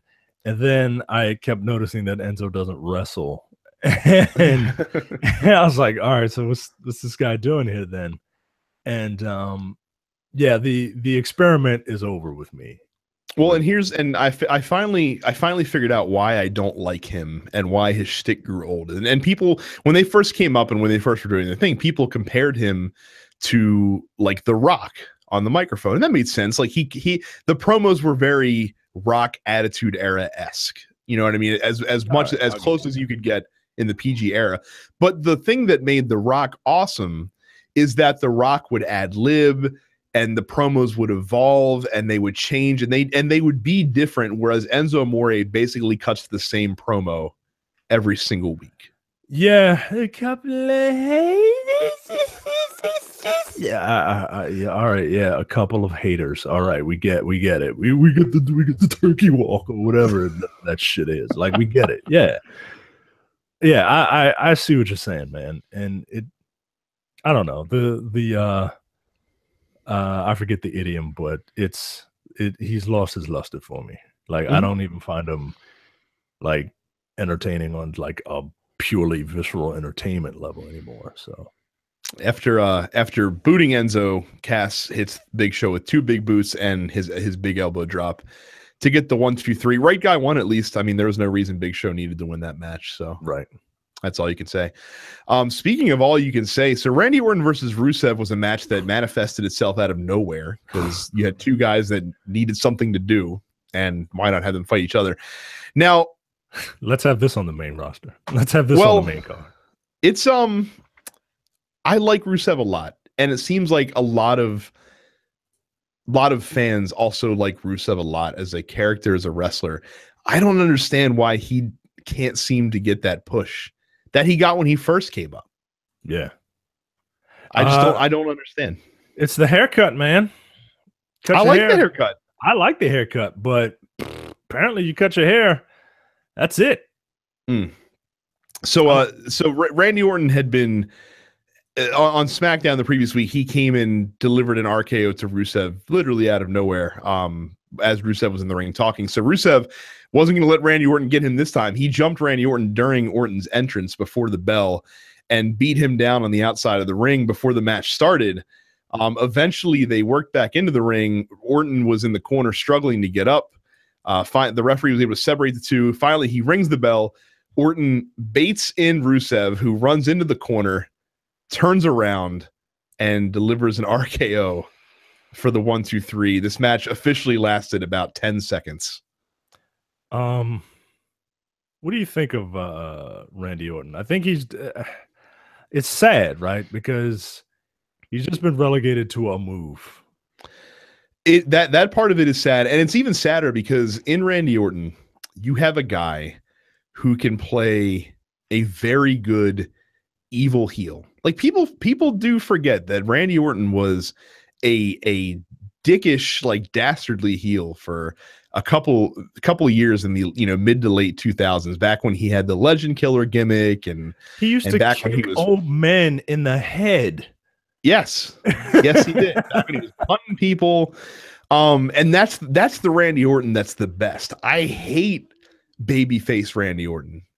Yeah, corporate shill Randy Orton never really did anything for me either. I like evil, dickish, dastardly, I like that Randy Orton. And you almost caught a glimpse of that during his Bray Wyatt feud. It's just that the matches in the ring didn't come back around to meet, what was going on outside of the ring. And Randy Orton's also a really good wrestler too. Like he's a little, you've seen the act for 15 years now, and I can get it's grading a little old for a lot of folks. I totally get that, but he's a great hand. He's very gifted. You just got to bring back Dick heel Randy Orton. They say that the best wrestling gimmicks are just your natural personality turned up to 11. I imagine in real life that Randy Orton is a bit of a dick. At least he used to be, they say. Right. I don't know if he is anymore.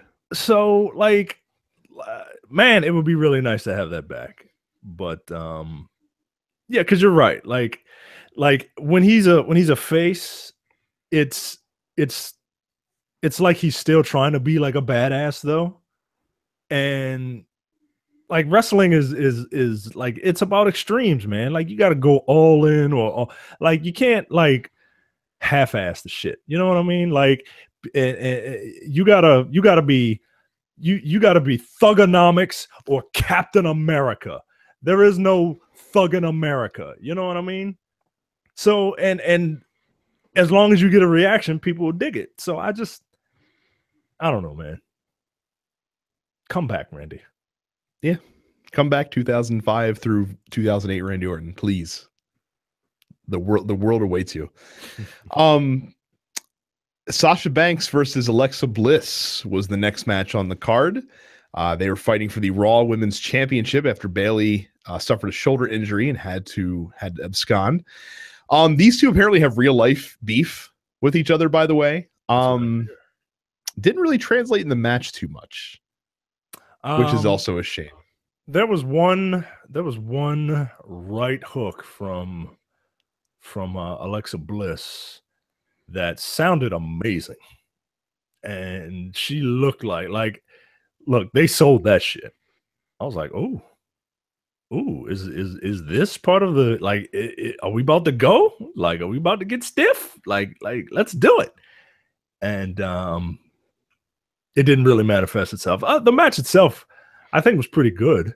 Oh, it was a solid match. Yeah, I enjoyed the match, but I will say not Sasha Banks' best work, but definitely one of the better Alexa Bliss matches. One thing that she is still getting better with is the actual wrestling part. She's a great character, and she has a great presence and can do well on the microphone, but she's still catching up in the wrestling department. So this was a great Alexa Bliss match. Sasha's, of course, capable of much better.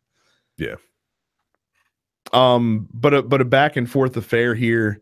Alexa Bliss does also the thing that I like that makes William Regal great as well. She's terrific with her face. She has some of the best facial expressions that you'll find, and that's important. I don't think enough wrestlers use their face, to the degree they could.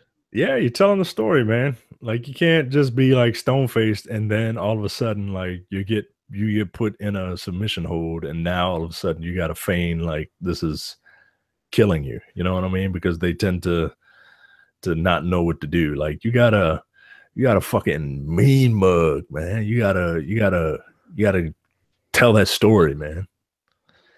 Well, and I will say the finish to this one actually a little anticlimactic, because Banks wins the title on what seemed to be a very innocuous Bank statement. Like, it's one of those ones that you hook on in the middle of the match and you're like, well, she's going to escape or she's going to reverse this or do something like that. But that's not what happened.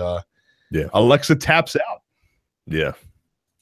Sasha Banks is the Raw Women's Champion for a fourth time. 4 title changes so far in the show. Goodness gracious, man. As we're like the halfway point, and we're not done, by the way. Next up, we have the Finn Balor Bray Wyatt match. Of course, Bray Wyatt beat Finn Balor clean on SmackDown. Was SmackDown or Raw? I honestly can't remember. Raw. It was Raw. The previous week, and then for some reason gave him a brood bath in the corner, covered him with a bucket of blood. Blood. They wouldn't say blood. They would say viscous liquid. That red viscous liquid. And well, of course, that was just a ploy to give Finn Balor a reason to don the demon face paint, an incredibly intimidating visage, of course, for his opponents, until he gets to his feet when he's wearing Nikes with a bright red swoosh on the side, because apparently Demon Balor still has to look fly when he goes out for his wrestling matches. Hey man, he's got corporate sponsors that he needs to adhere to. So it would appear that they're trying to make this Demon Balor thing a big deal, right? They're trying to make us that, oh, Finn doesn't lose when he busts out the demon, and he only busts it out for special occasions. Mm-hmm. What do you think about this whole demon character, which it seems like they're just trying to make, like, essentially do like an Undertaker 2.0 kind of thing? I think it can be done pretty well if you use it sparingly. Like, I don't want to see him do it once a month or once every 2 months when, you know, it's the Raw pay-per-view. But I also feel like it's gotta be like against someone that he's been losing to, right? Like, I haven't been keeping up with this feud, but like, I don't even remember when was the last time Bray Wyatt won a match? Probably when he won the WWE title. And that was February. Yeah. So the demon thing has to come out when Finn Balor, in my opinion, is like on a losing streak. Like, and you need to tap into the demon that, you know, like, and then, you know, you can't make it an automatic win all the time. You know what I mean? Like, you gotta have a series of wins when you're the demon. And then you gotta kind of like Undertaker that shit one year. Here's my problem. Demon Balor is not different than regular Finn Balor, except he paints his face and chest and comes out to the ring with like a crazy funky hat and a smoke machine.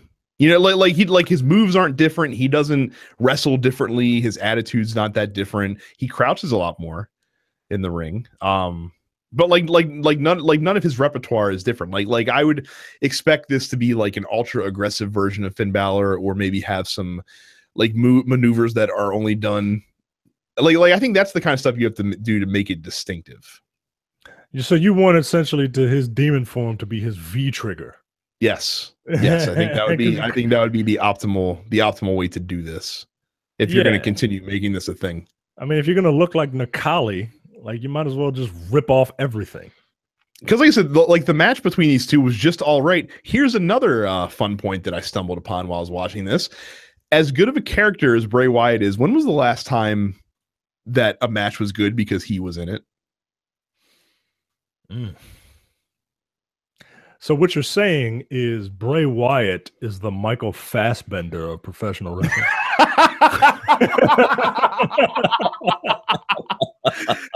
That is a very astute comparison, Micah. Yes.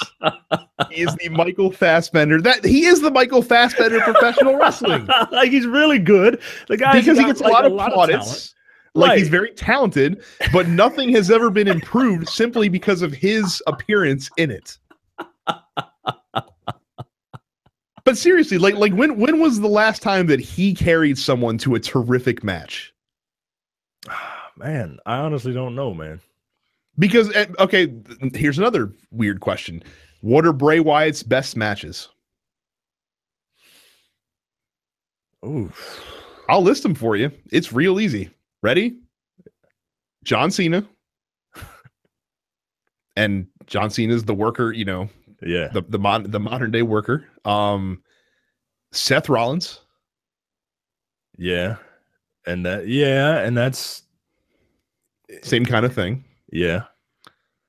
But like, and you can probably stop the list right there. Like the match against Randy, the series of matches rather against Randy Orton, not that great. And again, Orton's no slouch in the ring. It's not like he's incompetent. He certainly didn't do anything with the Undertaker when he got to wrestle him. Yeah. Yeah, that was such a wasted opportunity, man. Right. And again, like, it's hard to carry the Undertaker through a great match at this point in the Undertaker's career. But look, Brock Lesnar has done it, and Brock Lesnar's a part-time wrestler, and Roman Reigns got the best match you could probably expect from 52-year-old Undertaker at WrestleMania. And Roman Reigns was doing all the work, believe me. Yeah. In that match. Yeah. So again, like I said, I'm not convinced of Bray Wyatt's bona fides as an in-ring performer. And it's such that's why I think that he's never going to aspire to be a big star. He's such a cool character too, but the character always to me seems aimless. Like, the character doesn't want for a championship. And if you're not there to eventually win a belt, like, what are you there for? Because it doesn't. Yeah, you're right. I mean, and you can be that character, because the Undertaker, especially early in his career, also did not want for a title, but the Undertaker could do the shit outside of the ring, but then back in the day could also deliver the goods in the ring when matched with a suitable opponent. I mean, don't get me wrong, old Undertaker had his fair share of stinkers back in the day, but it was still a spectacle that you wanted to see because he was such a strong persona. And Bray Wyatt's not, I don't feel like he's there, man, anymore. And there was once a time where where he was there. Yep. So, coup de grace, straight pinfall win for Finn Balor. Yep. The next match was an interesting one, because as obvious as the finish was, you still never know what they were going to do with this, because they have a lot of storytelling leeway that they could do with the recent reunion of Seth Rollins and Dean Ambrose, and they took on Sheamus and Cesaro for the Raw Tag Team Championship match. Now, this match was a polar opposite match in style to the tag team title match earlier, but it was still excellent. I think the SmackDown match was a wee bit better earlier in the night, but it wasn't by much. And this was my third favorite match of the night, I would say. I had a ball with this match. This was a highlight for me, man. And if the SmackDown match were on the main card, which it should have been, yeah, I agree with you. But this was my second favorite match of the night on the main card, man. It was so much fun, man. It was chaotic, and it was fucking Cesaro ran out and just he fucking grabbed a beach ball because someone had the nerve to be fucking playing around with a beach ball during that match. I fucking love that shit, man. That was excellent. It was fantastic. And it got the crowd right back into it, man. Well, and what I love too is that it's the teamwork between Rollins and Ambrose was perfect. Like it was like these two didn't miss a beat. Yep. Not being teamed up together for 3 years. I couldn't believe it. Like, I couldn't believe how fluid it was. The amount of double team moves in this match was astounding from both teams. It was insane. And this one had a lot of false finishes. Like I said, there was a lot of double team moves, a lot of big maneuvers, a lot of submission spots where I thought that you'd get a tap out or that you would get a pin, and it never came to fruition. Like, there was always a kick out. Always a save from the other team's part. It was a great like high octane, constant action style of tag team match. Especially once it got about halfway through, it was really good. The finish was great too, because you had Sheamus and Cesaro were setting up Dean Ambrose for some sort of double team maneuver. Seth Rollins was on the outside of the ring, and he runs up. He does the Chris Jericho Frankensteiner off the top rope, which was awesome, by the way. And then he hits I can't remember which, I think it was Cesaro, who he got with his new run back knee finisher that he does, and that went right into Dirty Deeds for the 3 count. Dean Ambrose and Seth Rollins are the new Raw Tag Team Champions. And the only thing that I think they messed up with this should have been the moment where they did the Shield fist for the first time.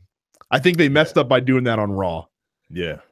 Like, I think if you do it on the pay-per-view, you would have popped the shit out of the arena more so than they already were. Yeah, you would have. Yeah, it would have been a great. It would have been a great photo for the next, for the following Raw, and I mean, it was fucking great, man. And like you said, you kind of had a feeling that these guys were going to win because, eventually they'll get a Shield reunion again, right? Like a proper Shield reunion with 3 of them, right? I would think so. Like, there's too much money to be made not to do it, right? At some point, but you have to. You only get one shot at it, so you have to really play your cards right. I hope they take their time with it, man. My big worry was that Roman was going to win the match of the night, and then like the three of those other guys turn on him, and then all of a sudden like they would the Ambrose and Rollins would come out, and then they would kind of force this Shield reunion immediately. I'm really glad they didn't. There are some times where they push something too hard too fast. I think WWE generally with their big arcs, with their big stories, they tend to show some restraint because they know that there's more money in laying the breadcrumbs sometimes than there is in getting to the bread. So yeah, but it was awesome though. This is a great match, man. I just wish they'd saved that moment until the pay-per-view, until SummerSlam. Yeah, but hey, man, look, I'm happy, man. Oh, it was excellent. I mean, how long a run do you think these guys will have with the belts? Let's see. I would like to think. I would like to think that maybe, and this is me pie in the sky, I want to see them defended at WrestleMania. That's not pie in the sky because you can easily get them. You could probably have a good feud with the Revival with those two at some point. AOP, I would think at some point is going to be coming up here to the main roster. And as much as those guys are boring as characters, they are very interesting as in-ring performers because they're just fucking world beaters, basically. So that would probably be a good time too. I think AOP you want to slow build because I think you want to just have them wreak havoc on the main roster. I don't think you want to shoot them right up to the title contenders right away. I think you want to let them establish themselves on the main roster for a little bit. Yeah, we'll see. The Raw tag team division just became very interesting in the span of 3 weeks with the addition of these two guys to the mix. Yep. So we'll see what happens. The next match was the match that made me the angriest in the evening. I have to say because of the grave miscarriage of justice that happened during this match. We of course are talking about the United States Championship match between Kevin Owens taking on AJ Styles, the new champion, with Shane McMahon as the special guest referee because apparently referees can't see when people have their shoulders up, so you have to get a less trained referee, but one that will not take any guff from either competitor. I enjoyed how Shane was used in this match because Kevin Owens did a great job of accidentally, bumping Shane or you're pushing AJ into Shane and manipulate or pulling him on top of him to like check on him as AJ was about to hit a 450 splash as well. Which led to a great moment because he's the one that pulls Shane in, makes him eat the majority of the 450, and then he gets the pop-up power bomb, but because Shane is still recovering from the 450, it takes him a while to come over to do the 3 count, which of course lets AJ kick out at 2, and then Kevin Owens says to him, "You fall off of buildings and you can't go over here to count a 3 count." Kevin Owens, Joe. I mean, everything that guy says out of his mouth is just hilarious, man. I can't. It was great. It was fantastic. But turnabout's fair play because later on, Owens pushes AJ Styles into Shane, and Shane goes tumbling out of the ring. But then because he's on the floor, he misses the fact that Kevin Owens taps out to the calf crusher from AJ Styles as well. So like I said, sometimes the special referee, you can mess it up. I think in this match, they did a great job of using that device as it's supposed to be used with this one. So the finish of the match though is where I'm angry and where I'm pissed off because pop-up powerbomb happens.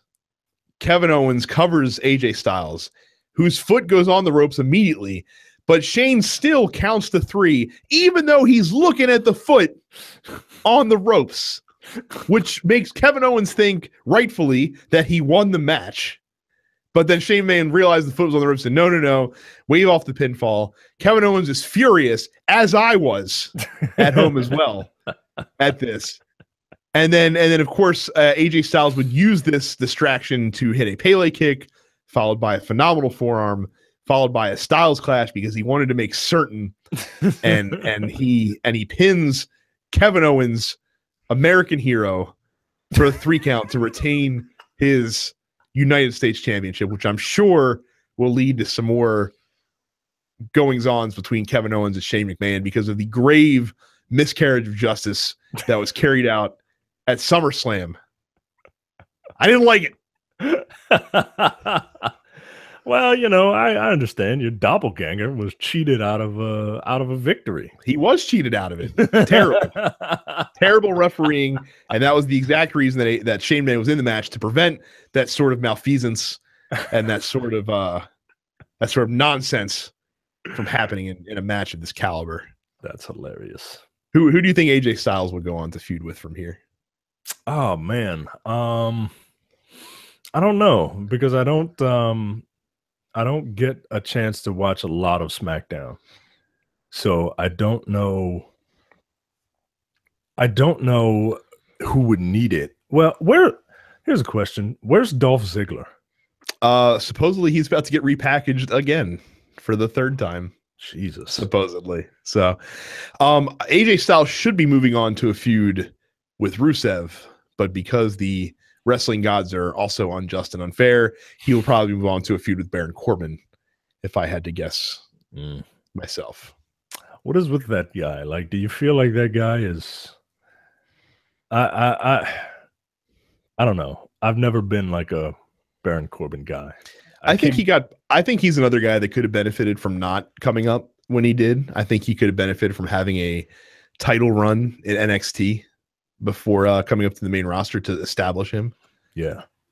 So we'll see. But yeah, if I had to guess, I bet you it's Baron Corbin that gets the next AJ Styles feud for that title. 2 matches left. First, the WWE title match between Jinder Mahal defending against Shinsuke Nakamura, another guy who rifled up to the top of the card in very short order on SmackDown. Jinder Mahal manages to pull off the impossible feat of both being legitimate and totally illegitimate as WWE champion. Because like when I watch him and I see him, he looks like a guy that could be the champion. Right. Like I don't have to suspend my disbelief too much to see him hold the title. But then once he actually, wrestles and you remember, and I'm not even saying that Jinder Mahal is a bad wrestler. You just remember that it's Jinder Mahal, and he hasn't improved that much, right, in that short amount of time. Like, and you realize like this guy, he worked very hard to, bodybuild, right? To get himself looking the way he looks. And then in the back of your mind is like, is that why he's there? Because, Vince has a hard for like hard dudes. Like, well, no, he's there because the WWE, let's be serious. The reason that he got vaulted to the position that he's in. Yeah. They're trying to make inroads, right? Right. Into India. Right. Which makes sense because 1.3 billion people live in India. Right. So that's a market you want to appeal to.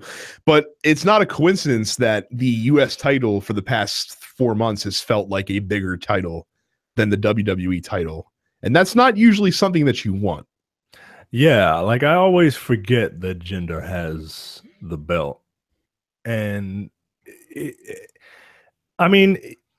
needs to he needs to show up in big matches, right? Like I understand he's a heel and he's like one of those like chicken shit heels that has the title, right? So there's a lot of interference, not too many clean wins. Correct me if I'm wrong. This one was a clean win, right? The pin was clean. The circumstances leading up to it were not. Yeah. So I don't know. I really need Jinder to. That's the problem. Is they didn't do enough. They didn't do enough job. Like a month before he was competing for the WWE title, he was jobbing out to Mojo Rawley. Right. And it just that's when you're reminded, oh yeah, this is Jinder Mahal. This is the guy from 3MB or Right. whatever. If you had given him 3 or 4 months to build up as a legitimate, like they pushed him too fast. That's the problem. Yeah. That is the problem. They pulled the trigger. He's an actual like Roman Reigns situation that you can boo. Right. Like you can take the Roman Reigns criticism of Roman Reigns and actually apply it to Jinder Mahal. Whereas with Roman Reigns, it's a load of shit. Right. So, and again, I'm still not a Shinsuke Nakamura fan. I'm not a big fan of his in-ring style of wrestling. His character is strange, and not quite like it's very quirky and doesn't really work with a Jinder Mahal, who is not strong enough of a character himself to play off of a character like that. But who can you really see playing off of Shinsuke's style though? John Cena.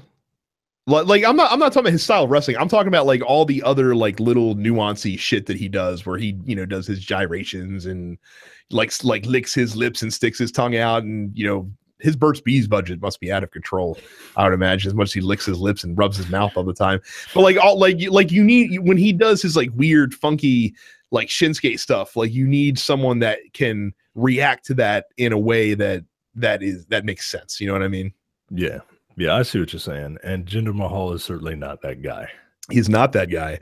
I can't talk about the match much because it bored me to tears, and I spent a lot of time on my phone because the match just sort of happened. Yeah, it was like I was kind of excited, because you see these two guys, these two dudes who are of some sort of Asian descent.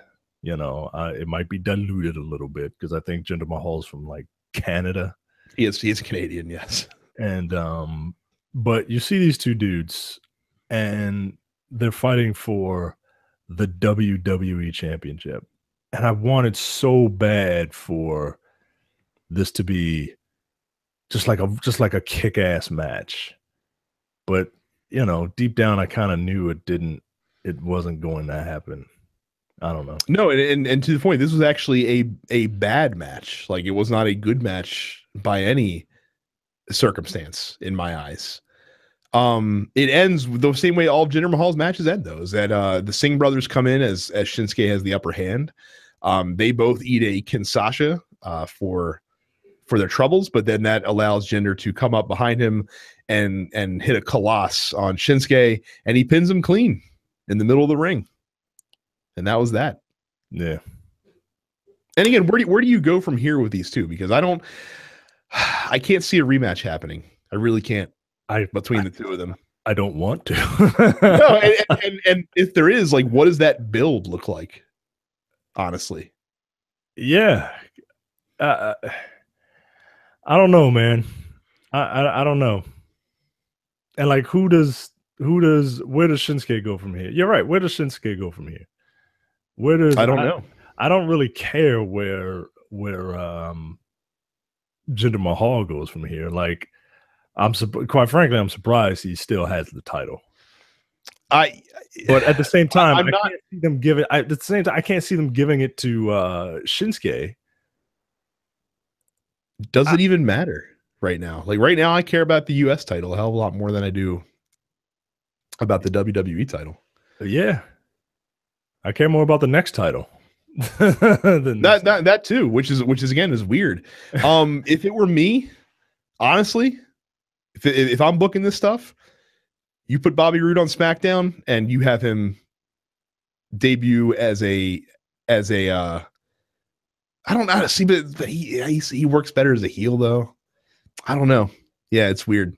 Yeah, because he won't be the heel. No, not against Jinder Mahal. He certainly wouldn't be. But I think that kind of attitude is what you need to have a good build with Jinder Mahal. Because like Jinder's like, I'm the Maharaja and this, that, or the other, and Bobby Roode's like, fuck you, like this is my SmackDown Live. I mean, so. do they well, no, they don't. I was just about to say, do they get John Cena to come in and duke it out and get that title off of him? But I just got an update on my phone that John Cena has returned to Team Red. Yeah, he's a free agent, Micah. He goes where he pleases. He goes where he pleases. SmackDown, I think, does have a little bit of a void. Their problem's not the main event scene, is that they have their main event guys wrestling on their secondary title right now. I think that's their big issue. And I think they would do well to get those guys back in the main event scene and to have a strong mid-carder holding the U.S. title at this point. I think that's where they need to go. So we'll see what happens with that. I was expecting the main event of the night to be fun. I wasn't expecting it to be as fun as it was. This is, of course, the fatal four-way for the Universal Championship. Brock Lesnar defending against Samoa Joe, Braun Strowman, and Roman Reigns. Yeah, this match was bonkers. This is a bonkers match. Balls to the wall. Like, this is people who complain about, oh, the attitude, like this kind of harkened back to that, man. Like just the visceral violence, and it's one of those weird things where it's like everyone is some sort of heel except for like Roman Reigns, but he's the one that's getting the heel heat. False. This match had one heel who was Samoa Joe, and then 3 not applicables because they're just characters that do whatever they want, and the crowd will either boo them or cheer them. So right now, Braun Strowman is beloved only because he's fighting Roman Reigns, who is still hated by 60% of fans and beloved by the other 40%. And then Brock Lesnar is also like a split down the middle type of guy as well. Yeah. I'm watching this match again right now for the 3rd time. And it's so crazy. And before we get to the insane stuff that happened in the match, I must say I am genuinely impressed by how over Braun Strowman is right now with the WWE crowd. And we have to thank for that Roman fucking Reigns, who deserves all the credit in the world for making that dude look like $1 million over the past several months. I'm being serious. Roman Reigns will not get the credit for this, and he should, because that dude has graduated and is a bona fide fucking star maker now at this point. And if you don't agree with me, fuck you, because I'm right. How about that? Oh, Brad pulling a J. That's the J defense for everything he says. Fuck you, I'm right. It's true. It is true. I'm sorry, you cannot, and you can say, well, they're booking him well. Yeah, against Roman Reigns. Right. God damn it. He's having all these fucking stellar matches and gimmick matches, and these two are going at it, man. And you I mean, he threw a chair at him a couple weeks ago, and he did it again tonight because the shit is fucking funny. And I can't believe that Braun Strowman is where he is right now, given that he came in as like one of Wyatt's family members. You know what I mean? Right. He was the fucking donkey brain dude wearing the black black sheep mask that would just beat the shit out of people. First off, I have to acknowledge Samoa Joe because I won't be acknowledging him a lot, but Samoa Joe, he was kind of the forgotten man in this match, wasn't he? Yeah, he was. And that's no disrespect to Samoa Joe, because Samoa Joe is probably one of the most frightening looking human beings I've ever seen in my entire life. And if I ever saw Samoa Joe on the street, I would walk on the other side of the block.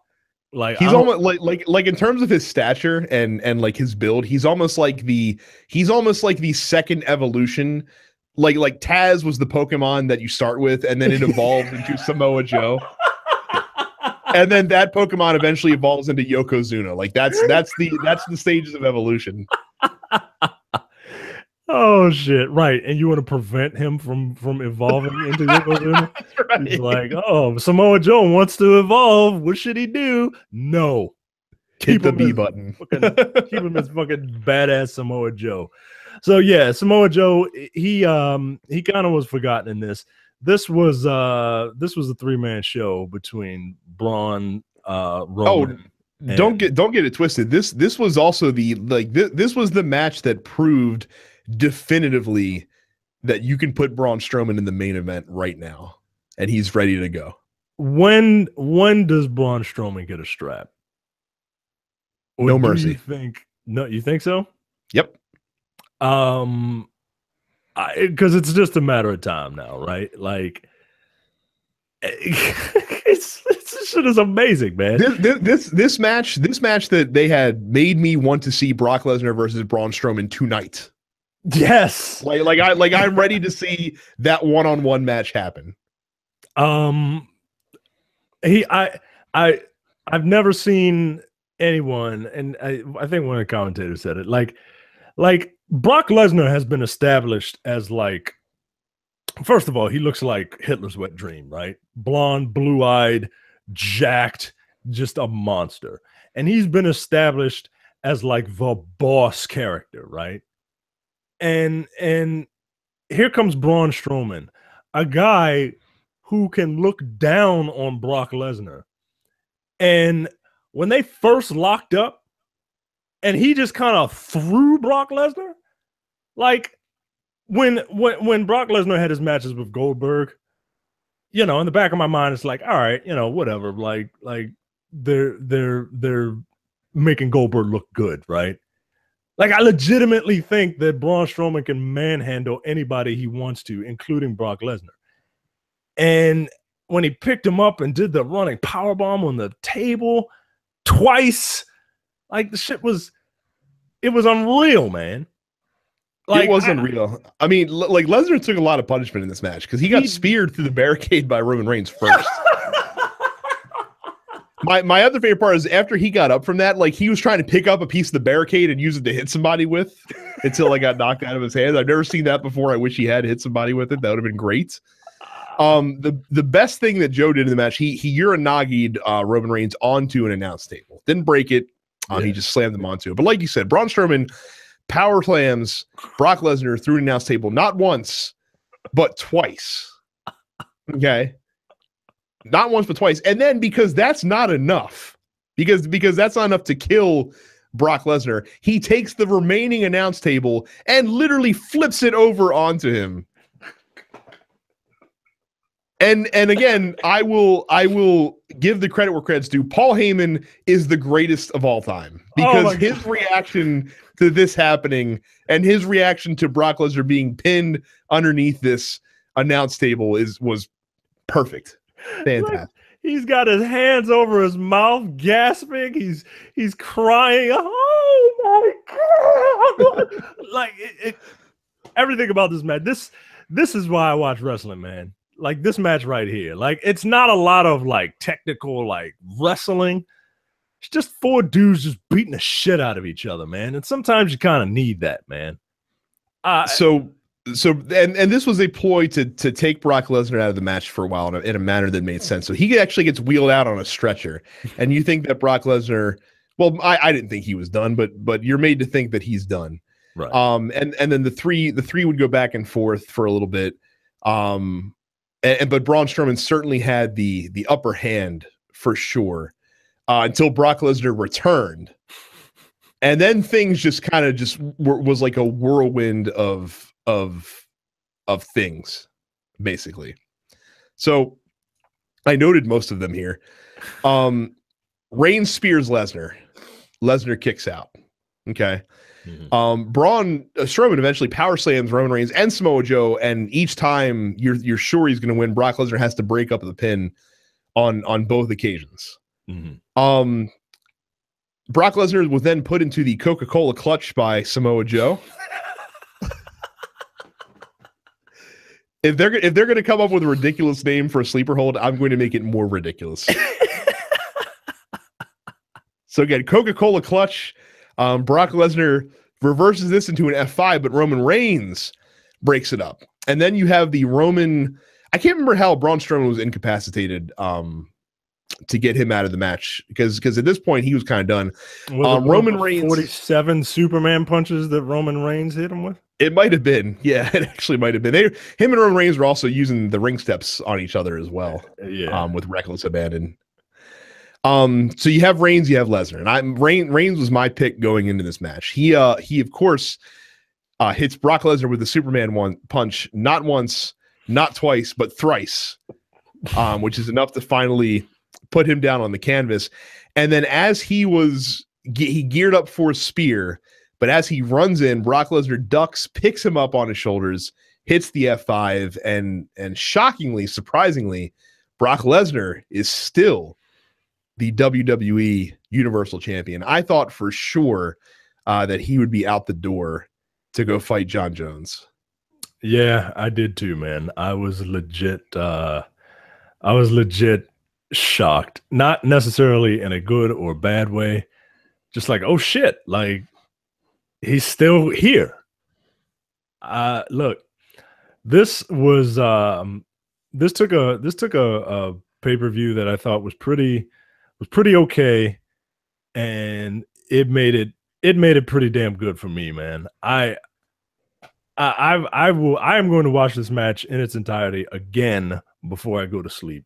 Because it was so much fun, man. Like I'm sitting around and I'm marking out, like, and when I mark out, like I'm fucking up and jumping and shit and making all this fucking noise and shit like a kid again, man.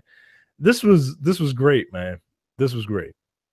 It was fun. Like I said, this was a match that it was the exact match you wanted these guys to have. Like you said, 4 big dudes just getting in there and beating the shit out of each other. Yep. And it was a good time. And like I said, it got me ready to see Braun Strowman versus Brock Lesnar. I want to see that match now. I want to see it. And you know what? Now that he's free from this, if you don't have John Cena getting ready to feud with Samoa Joe, like I said, you want to legitimize Samoa Joe even more than Samoa Joe is already legitimized. You put him into a feud with John Cena and watch his star rise. Because I haven't really been buying Samoa Joe Universal title contender yet, but I will if he wrestles John Cena. Yeah.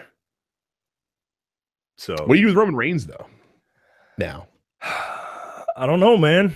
Like I thought Roman Reigns was going to win, which would eventually lead to a Shield reunion with all of them having, a belt. But do you continue with Roman and Braun and Brock? Like, no, I think you have to take Roman out of the equation at this point. I mean, because people want to see, but like Brock's a part-timer, so what are you going to do with Braun? You have Braun Strowman take the title from Brock Lesnar. Just because Brock Lesnar's sticking around for a couple more months doesn't mean that he's still not going to go back to UFC and fight John Jones at some point. You know what I mean? Like that match will always be there. And I think if you're going to give the rub to somebody that you want to put a rocket on their ass and legitimize them immediately, Roman Reigns doesn't need that. He already has that. Yeah. Over that. So you give it to Braun Strowman. Like I said, Braun Strowman beats Brock Lesnar clean in the middle of the ring. Then Braun Strowman just became a legitimate title holder. And all the matches that he'll have with Joe and Roman Reigns and maybe John Cena and people like that all of a sudden become you buy into it because he has that win against Brock Lesnar. Yeah. But whatever, man. Make it happen. We'll see. Yeah, it was like I said, it was a good pay-per-view. I liked it. It was the first time that I can remember in at least a while where the WWE pay-per-view was better than the NXT pay-per-view, which is something that should be happening all the time. But it's kind of hard because the WWE pay-per-views, especially the big ones, have become a little unwieldy at this point. Don't you agree? Because of all the people that you have to feature and the builds for matches vary. So, but it like SummerSlam was great. To me, SummerSlam is always like the first, the end of Act 1 in the WWE season. You know what I mean? Like the day after WrestleMania begins a new season, and this is the end of Act 1. Survivor Series is the end of Act 2, and then the Rumble and WrestleMania are like your season finale. So, yeah, it was fun. I enjoyed it. So that's it. We've gone 2 hours 10 minutes. Again, no show next week. We will see you guys 2 weeks from now. Talk to you later. See ya.